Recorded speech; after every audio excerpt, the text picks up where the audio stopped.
வணக்கம். மக்கள் சட்டம் நியூஸ். சேலம் சன்னியாசிகுண்டு ஊராட்சி ஒன்றிய தொடக்கப்பள்ளியில் உங்களுடன் ஸ்டாலின் திட்ட முகாம் நடைபெற்றது. தமிழக அரசின் சார்பில் பொதுமக்களை நேரடியாக அணுகி மக்கள் பிரச்சனையை தீர்க்கும் வகையில் அனைத்து துறை சார்ந்த அதிகாரிகளும் செயல்பட்டு வருகிறார்கள்.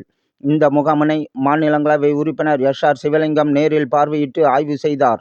இதில் திமுக கிழக்கு மாவட்ட துணை செயலாளர் பாரப்பட்டி சுரேஷ்குமார், வட்டாட்சியர் பார்த்தசாரதி, வட்டார வளர்ச்சி அலுவலர் கல்யாணகுமார், மண்டல துணை வட்டார வளர்ச்சி அலுவலர் சந்திரசேகர், டாக்டர் தருண், சேலம் தெற்கு ஒன்றிய செயலாளர் மாணிக்கம், அவைத்தலைவர் அம்மாசி, ஊராட்சி செயலாளர் கார்த்திக் ஆகியோர் கலந்து கொண்டனர்.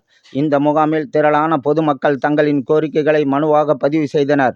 மனுக்களை பெற்று அதிகாரிகள் தீர்வு காண வழிவகை செய்து வருகின்றனர்.